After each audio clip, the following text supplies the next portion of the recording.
Hey guys, it's Park with Richmond Stress and Anxiety. Okay, so at this point, you might be saying, okay, human pain is normal, universal.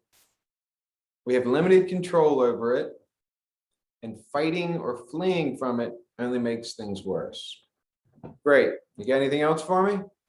And I would say, yes, fortunately I do. And it's a skill that many of you are probably familiar with. It's mindfulness or awareness. And though most of us are familiar with it, many times we can have this notion that we're not quite doing it right. So it's helpful to start out what actually is mindfulness. And I think of it as an awareness of what's actually going on within us and around us without aversion and with a sense of curiosity, acceptance, and self-compassion. And those two components, the awareness with the acceptance and compassion piece, they're inseparable. They're interwoven. To do it effectively, you have to have both. And so for our purposes, we're going to do this first video that primarily focuses on the mindfulness piece, but it's also naturally going to have some acceptance and self-compassion components. And then we're going to do two more videos on acceptance or willingness and self-compassion. We're going to give them their own episode. So for the backdrop of this, Viktor Frankl, who was a really interesting, renowned psychologist, he said, between stimulus and response, there is a space or a pause. And within that space lies our freedom to choose. And I think of mindfulness as like a muscle. And what it allows us to do, it allows us to recognize the stimulus clearly in its own time. It allows us to see that pause, that space, and possibly even expand it, and then choose our response, as opposed to having circumstances choose our response for us. Because when that happens, a lot of times we act habitually and sometimes harmful or unpleasant, negative ways. Right. So here we go. So I wrote a lot this week on the blog about mindfulness, which felt kind of counterintuitive, writing a lot about mindfulness. But I want to keep the videos more experiential. So for the backdrop, we have the Viktor Frankl quote. And then I also want you to think of attention as a spotlight.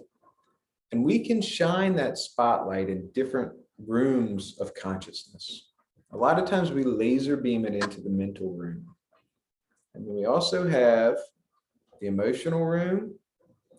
We have the bodily room, body. And we have the worldly room. We have all the sensations. And that's kind of roughly dividing up consciousness, kind of artificially, obviously so, but it helps us just kind of get an image of it. And so we can beam that attention. It can be helpful to beam it inwards, right? If I am feeling some burning in my hands, some tightness in my stomach, my fists are clenching, and I don't recognize that that's anger and that I'm on the road to an angry outburst, if I recognize too late, I may act on that without even noticing what's actually happening inside me. Same for craving. Intense stress is arising and craving is arising, and I see myself feeling and thinking certain things, and I don't recognize what's going on. I could be at a relapse before I know it. So it can be helpful to check in and know actually what's going on within me. It can also be helpful to put our attention outwards. So if you think about social anxiety, if we show up and we have social anxiety, right? A lot of times we get hyper-focused and hyper-vigilant on this inner realm, right? We're worried about our clammy hands. We're worried we're not smiling enough or making eye contact enough, right? How we're being perceived, how we're holding our body, and we're completely oblivious to what's going on with that around us. We don't catch anybody's name. We have no clue what the presentation is about, right? We hardly know where we are. We are just hyper-focused on the quakiness and the shakiness. In that instance, it's helpful to check in, acknowledge what's going on here, accept it, and then place our attention outwards. So the exercise we're going to use is called dropping the anchor. And we use the initials ACE, ACE. And this is a super flexible exercise. You can use it for grounding if you're about to transition into something that you don't want to miss. You can use it if you're mildly irritated, if you're waiting in line. It's a great way to acknowledge what's going on and expand that spotlight of attention all around us.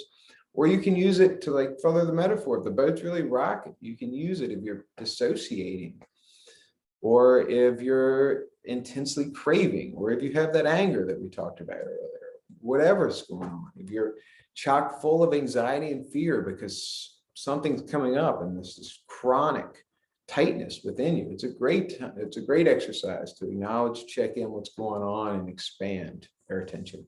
All right, so we start with acknowledge. We acknowledge the thoughts and emotions that are actually here. And if you would, do this with me right now. Let's go for it, all right? So name the story that's actually playing right now. We can recognize how that story is feeding some kind of fire, whatever the fire is, emotional fire. It could be the she shouldn't have or should have done that story, or the I have so much to do story with it. Why am I sitting here watching this? Right? Need to get back to work. Whatever story's playing, just recognize it, name it, and it takes it from here to here. We get a little distance from it. We don't quiet it or eliminate it, but we can at least recognize it. Oh yeah, that's what's playing. We check in emotionally, right? And if there's something here, subtly or not so subtly, I notice a lot of times emotions can kind of lay below my threshold of attention. Something's here, physicalize that. You can even draw it. So a lot of times if I'm stressed or anxious, I can feel it in my throat, I can feel it in my arms, my chest, and my stomach. So check right now. Do you feel anything on the emotional realm? And if you do, you can try this, just draw it. Again, this physicalizes it, turns it into an object that you can be aware of. You can ask yourself some interesting questions, like, which shape would this thing be? Would it be solid? Would it be kind of fluid throughout my body? What color would it be? Where does it reside mainly? So we can observe this stuff like if we're a curious scientist. We step back with awareness. And this is our test subject, this body and mind. And an interesting question to ask is, how am I relating to this stuff that's here? Say my body is a house. Am I treating this emotion like it's a burglar coming to rob and kill my family? Or am I treating it like it's a scared orphan that's wandered up? It's hungry and cold, right? I didn't invite it, but they're here. I can welcome it in, stay as long as you like, send it some comfort. We can even breathe into it. Remember, we're not trying to breathe it away. We're just breathing into it. Kind of like we would care for that orphan. You can kind of care for this emotional discomfort, this pain, wherever it is. You can expand around it and you can drop the struggle with it.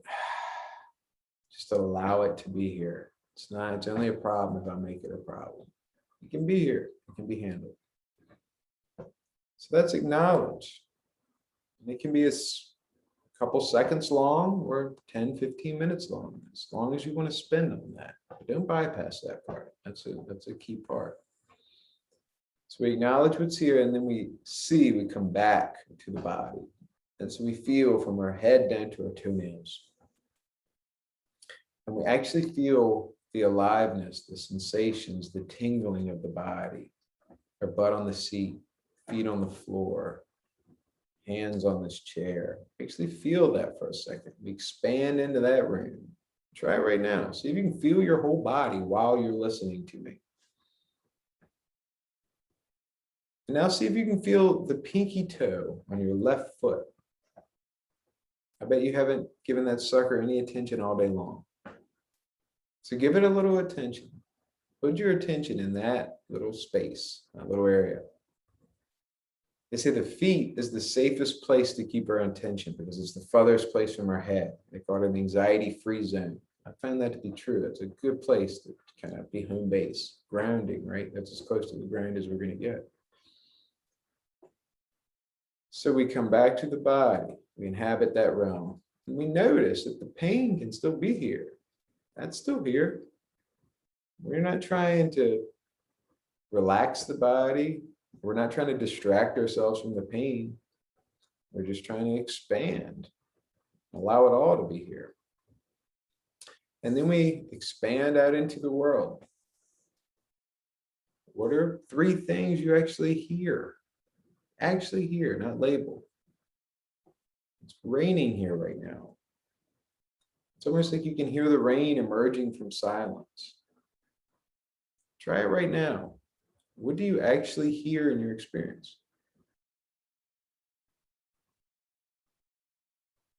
And check out sight. And again, don't just label it. It's not a lamp. It's just what's emerging, what's here. And actually see it. And see if you see some subtleties in it, right? Little shades of light or shadows, different little patterns of color. Notice that stuff. And then we, as part of expanding into the world, we engage in what we're actually doing. So let your experience be your guide. You don't have to strain here. You're having a meal. What's that thing taste like that you're eating? A good ET's takeout. How far? If you're talking with someone you love, what do their eyes actually look like? What color earrings do they have on? How far back is their hairline going? Whatever it may be, right? We actually are aware of what we are doing right here. And again, we check in, the pain can still be here. And we're still treating it like that orphan, not the burglar. We're still allowing it to be here. So it's all here. So try this out. Think about with whom, where, and when this could be helpful. How it could help you be more awake for what's actually happening. How it can help you recognize that pause and decide how you want to respond. And how it can help you choose your response as opposed to habitually acting. As always, I'd love to hear your thoughts on this. I wrote a lot on this week and have 2 more exercises in that blog that you can check out that I think hopefully will also be helpful. If you have feedback, if you tried this, if you used it and found it helpful, please feel free to leave a comment or reach out to me directly. It's Parke, P-A-R-K-E, at richmondanxiety.com. My cell phone number is 804-210-7891. My website is richmondanxiety.com. And if you are struggling right now and you want to find out what therapy with me, or if you need help connecting with another therapist, I can help you do that. Please reach out. Thank you guys so much for your time and for watching, and I will see you soon.